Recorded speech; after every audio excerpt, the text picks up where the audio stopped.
Hey, it's Friday night, and we're gonna be doing CRASHDOM vodcast at 7. So until then, I was going to work on my Pathfinder 2 studies. So where we last left off was character creation. So I'm a big fan of the Simply PF2E, Simply Pathfinder 2E, because they've got these comics that make the very intimidating rule system not feel so intimidating. So I'm going to look at the player's guide, the ABCs of character creation. All right. The basic building blocks of creating a character are their ancestry, effects, natural abilities, and traits can be used to form a character's culture and traditions. Background defines the character's life prior to adventuring, gives skill and knowledge related to past experiences, and their class, the training, abilities, and skill the character has and will grow through their adventures. Now, I believe that ability modifiers were recently patched to no longer, to no longer be based entirely on your ancestry, which is cool. That's cool. I think they kind of took a Tasha's approach to it with, like, talk to your DM, like, it should be fine. Abilities and modifiers. Ability scores represent a character's capabilities.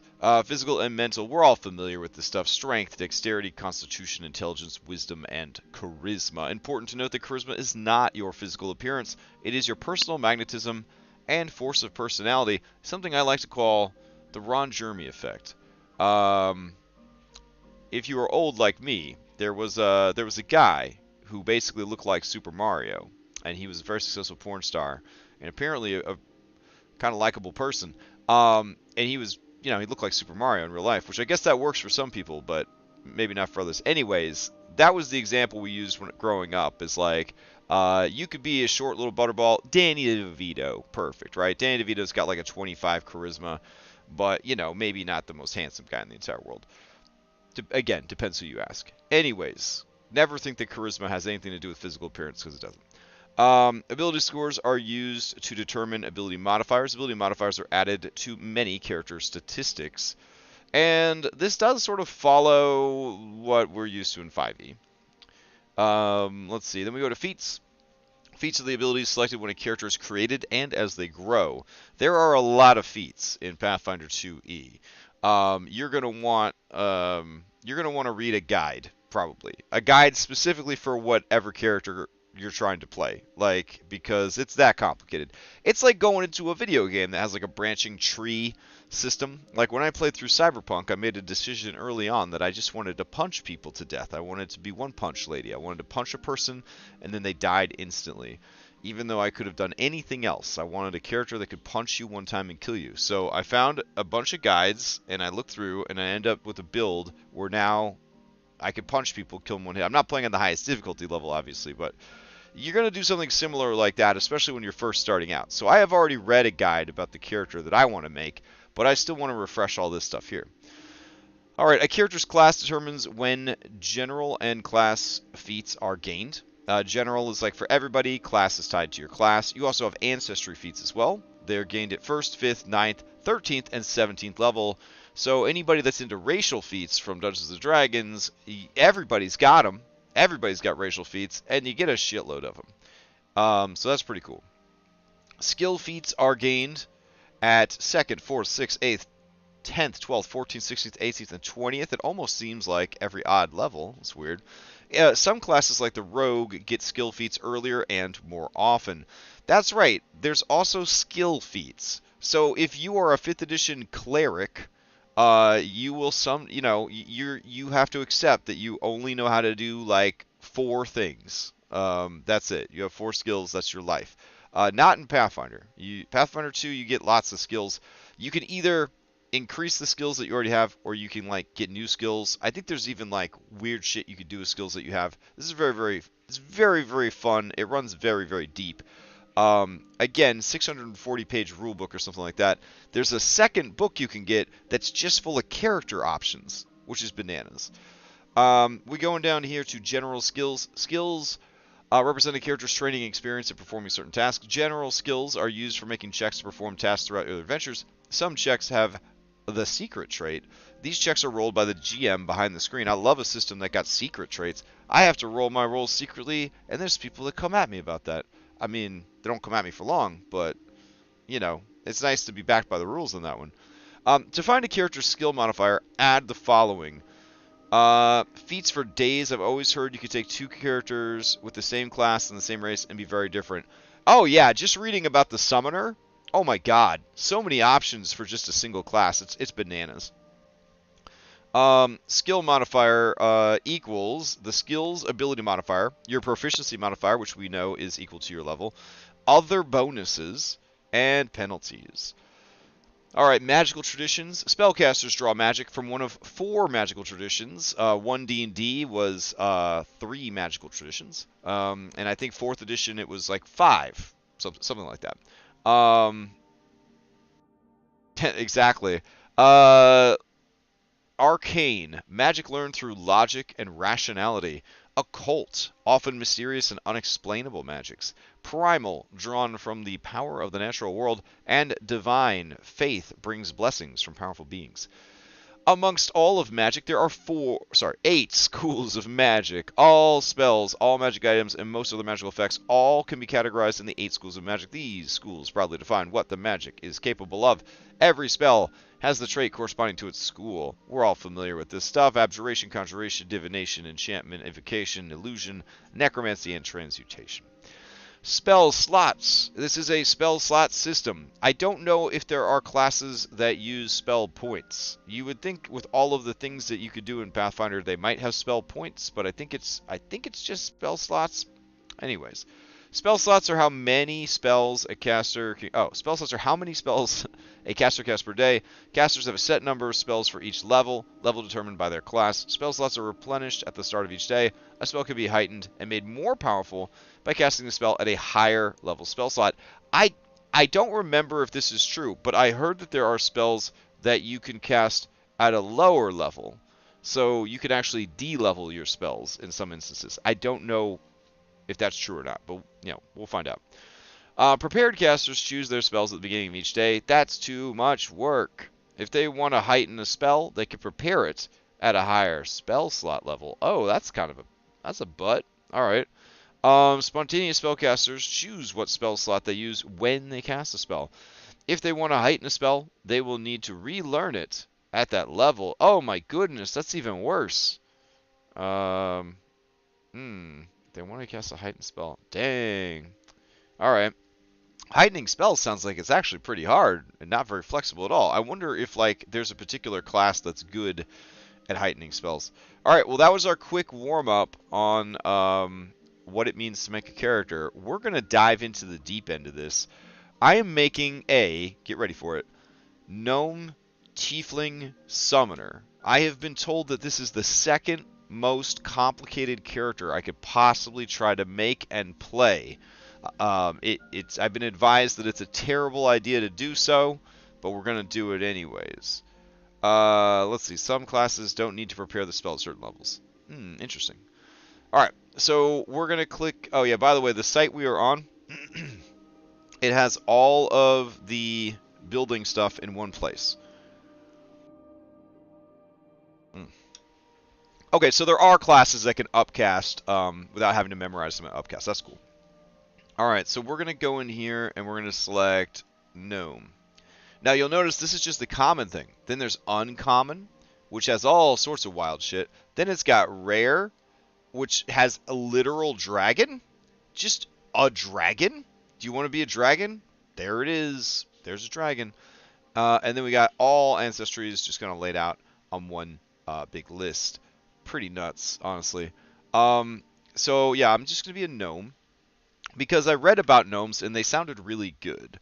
I don't like that they only have a 25-foot speed.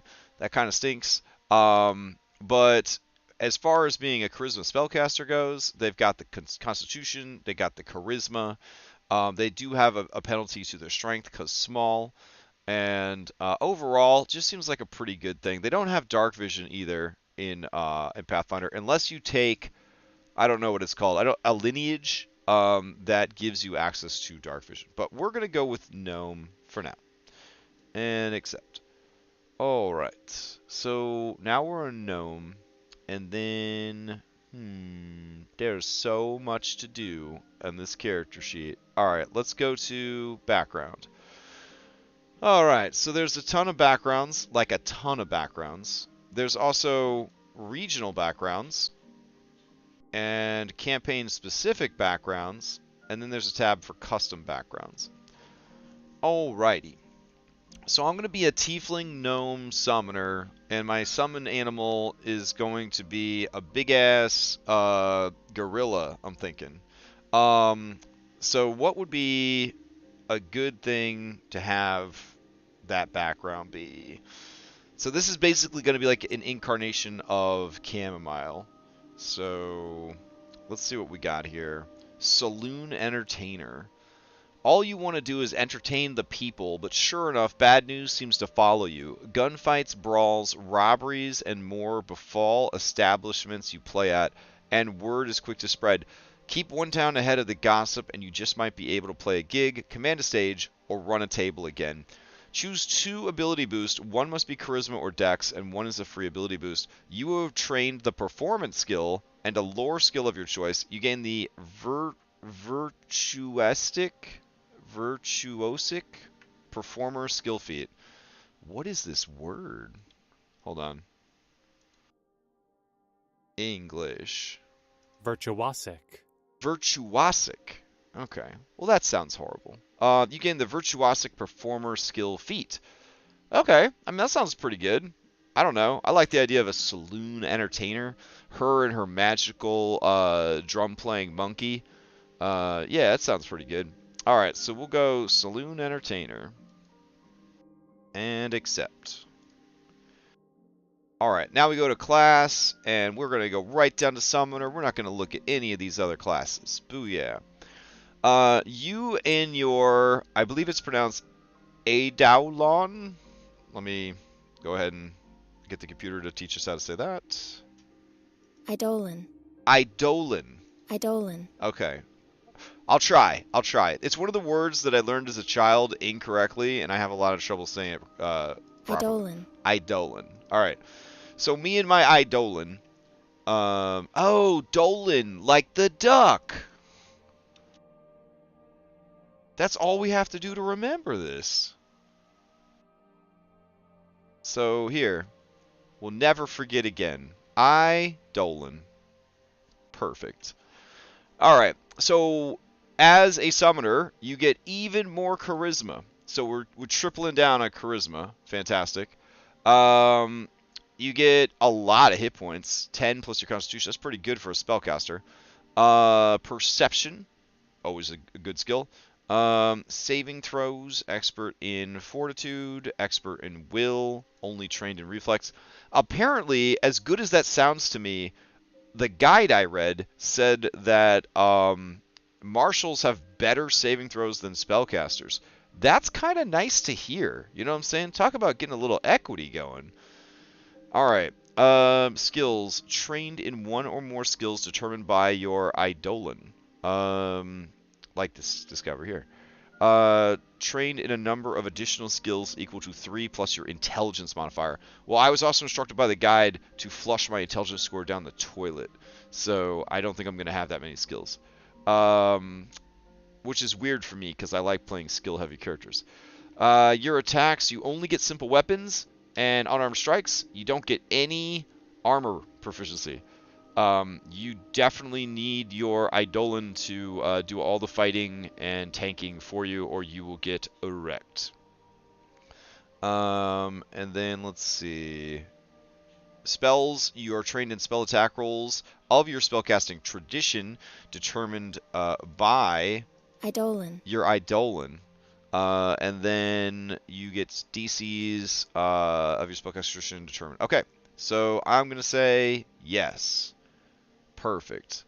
Alright, so now we're level 1. We need to give our character a name.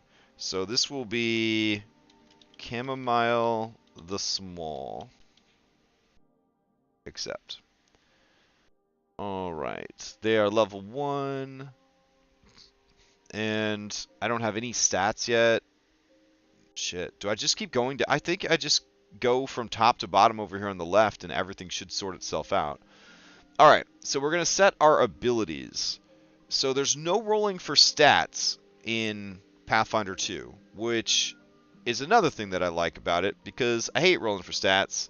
I have been enjoying Communist Array, but I mostly just like everybody having some equitable stats to start the game with, especially when the math, well, in this system, the math is so tight that having some people roll badly and some people really high, it kind of like throws all the math off, so I understand why they would do that. So let's see, standard array selection, alternative ability selection. I guess they do let people roll for stats. Ugh, disgusting. Or wait, maybe this is just you can pick any stuff you want. I don't know. We're going to go ahead and add charisma. Okay. And then we're going to add... I want more charisma. What is this shit? I get constitution, charisma, minus strength. Oh, and then I could add one more thing. I guess we'll do dexterity because we don't get to wear any armor. That seems like a good idea. And then background boost, we are going to get charisma and more dexterity. Maybe more constitution, though. Because our Eidolon, he shares hit points with us. Here to derail critical... Yeah, I saw it. I mentioned that they said, we're sad that this is happening. Keep up the good fight, y'all. And that was it. Yep. Alright, so we got charisma, and we'll do constitution. Wow, our strength is really low. That's okay. And that's it. That's our stats at level 1. Okay.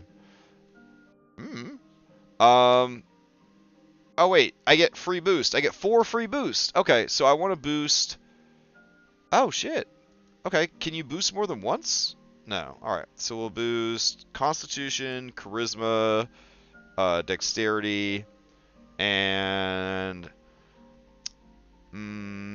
I kind of want to lean into like being small and weak, even though it's like kind of like overdone. So I will do that, and then I will put these points into wisdom. Yeah, that seems to work pretty good. What is this override character creation ability scores? Oh, that must be the new thing with your species doesn't have to determine all of your stats or whatever. Okay, so we're starting the game with an 8 strength, a 16 con, 12 wisdom, a 14 dexterity, a 10 intelligence, and an 18 charisma. I feel like that's pretty good overall. We're gonna hit finish. Nice. All right. Now we go over to. I guess we go to Heritage. All right, sweet. So in Heritage, these are like the common ones. These are like the gnomes of the world. So you know how in like 5th edition there's like 14 different types of elves? Well, in Pathfinder there's frequently a ton of what we would know in 5th edition as sub-races or subspecies. Converting because of the dumpster fire.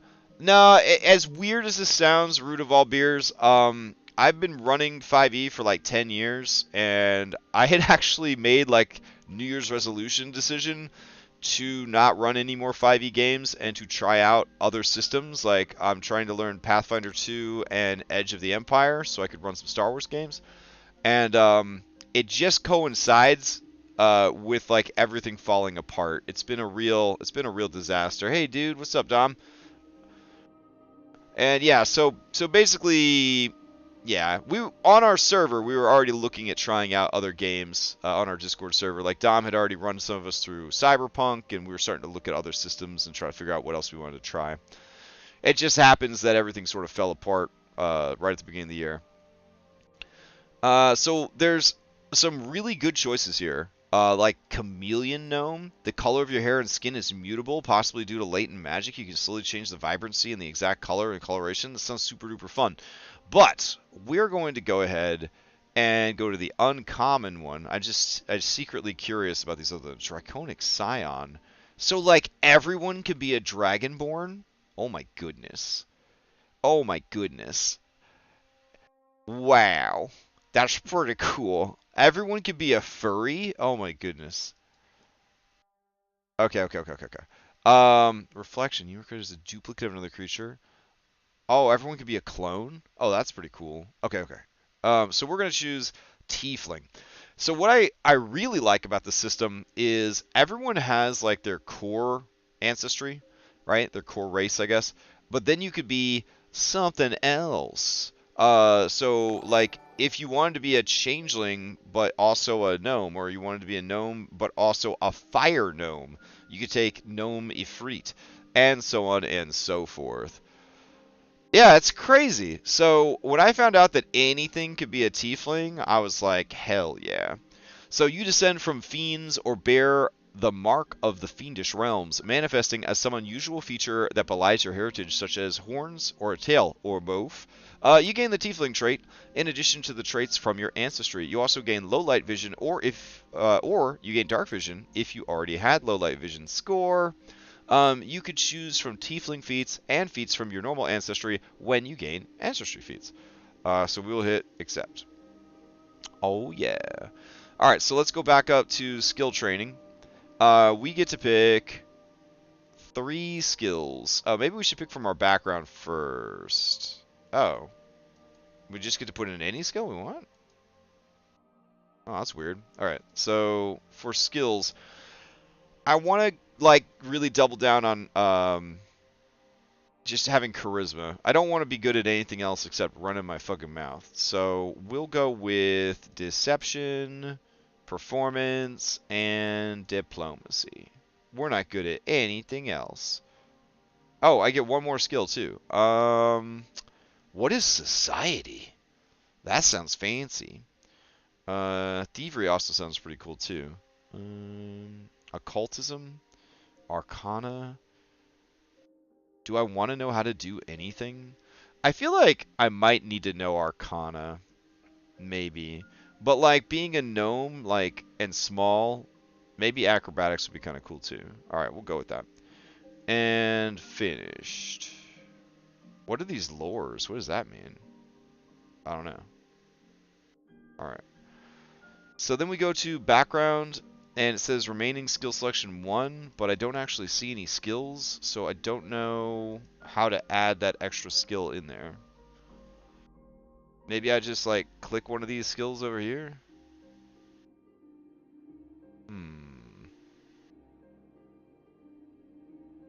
Oh well, I'll have to put that down and ask about it later.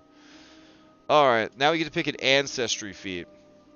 So, I'm liking this nimble hooves. I think that sounds pretty good. This is a tiefling thing. Your legs end in hooves rather than feet, with joints and tendons that allow you to move with great haste. Your speed increases by 5 feet. I don't like the fact that my speed is only 25, so being able to raise it up would be pretty good. There is also, let's see.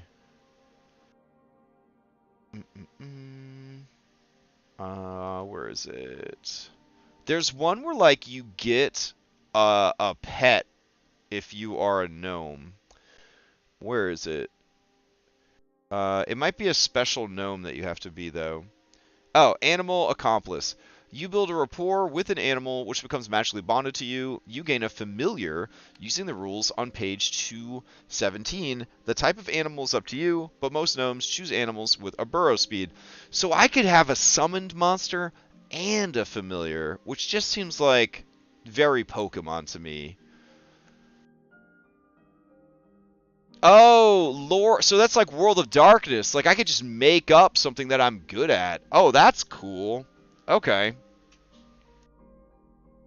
And you can just make up as many things as you want?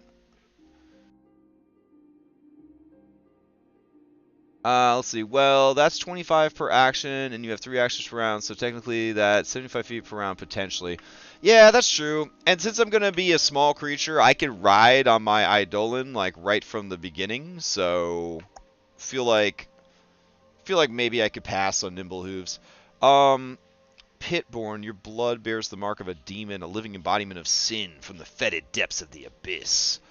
Wow. Okay, that's pretty cool. You are trained in athletics. If you were already trained, from your background in your class, you become trained in a skill of your choice. It's pretty cool. Unexpected shift as a reaction. You would take damage from an attack, spell, or other effect. Your supernatural connection sometimes causes you to phase from reality when under threat, disappearing for a split second before reappearing, often surprising you as much as your enemies. Roll a d16 flat check, which means no modifiers ever get to be added to it. On a success, you gain resistance to all damage equal to your level against a triggering effect. You gain a +2 circumstance bonus to saving throws against that effect until the start of next turn, and you gain the Dazzled condition for 1 round. And nah.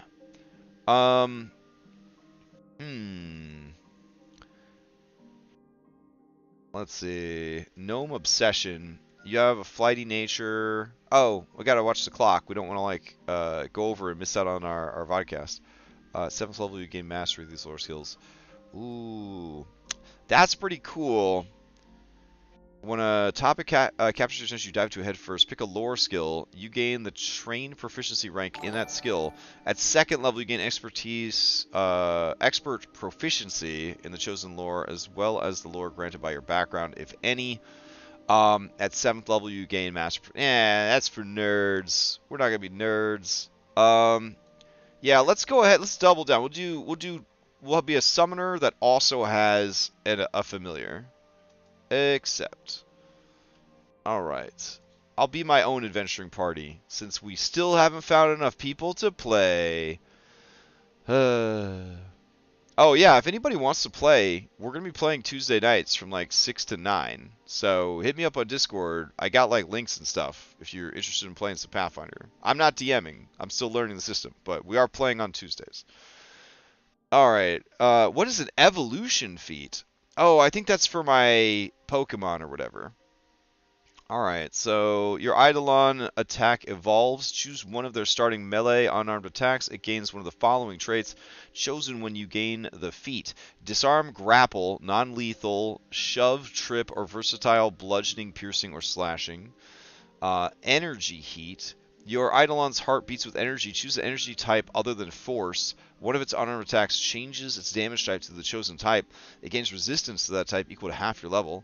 That's pretty cool. Expanded senses. Your Eidolon evolves more accurate senses. Your Eidolon goes low light vision and dark vision, as well as scent as an imprecise sense within a range of 30 feet. Oh, and then glider form. Your Eidolon evolves wings, a buoyant body, or other means to control defense. It glides towards the ground 5 feet down and 25 feet forward through the air as long as it spends at least one action gliding each round and has not yet reached the ground. It remains in the air at the end of your turn. Oh, that's pretty cool. I think since we're going to be in a dungeon the whole time, I should probably give him advanced senses or whatever. That seems good, so that he could see in the dark. So I'll take expanded senses. Alright, now we gotta pick our Eidolon. You would think that there's like maybe 3 choices or whatever. Oh, sorry, yeah, we're playing East Coast USA, 6 p.m. to 9 p.m. on Tuesdays. Alright, so the guide said that all of the divine ones kind of suck compared to the others. And since Remy's going to play a cleric, we'll have divine casting and healers taken care of. So we're going to pass on the angel and the demon. Dragon sounded pretty sexy.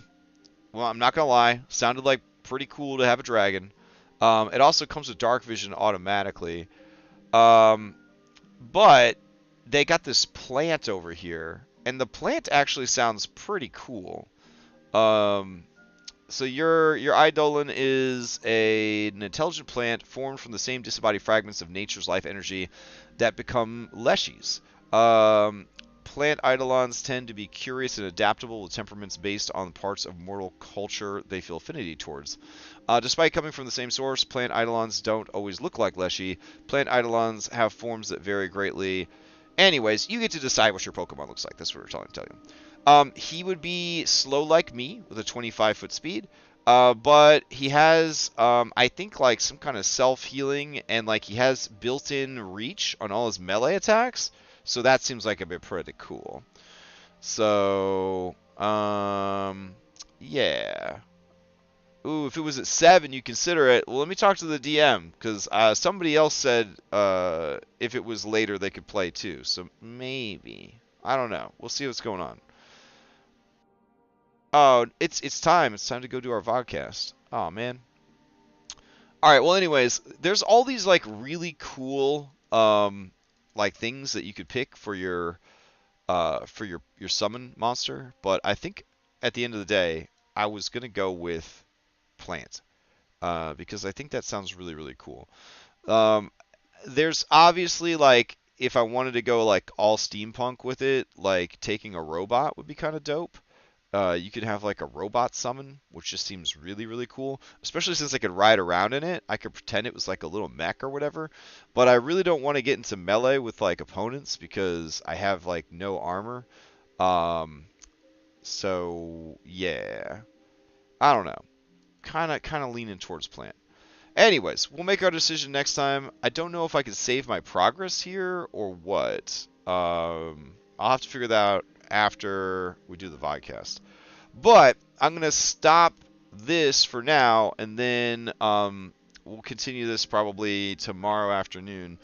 Dom and I are going to do a vodcast. We're going to talk about how crazy this week has been, how it's affected people we know, like the drama, all that kind of stuff. So, yeah. Oh, it auto-saves in my cookies. Well, that's fantastic. All right, so I'm going to end the stream, and then the stream's going to immediately come back up in like 5 minutes. All right, I'll be back in like 5 minutes.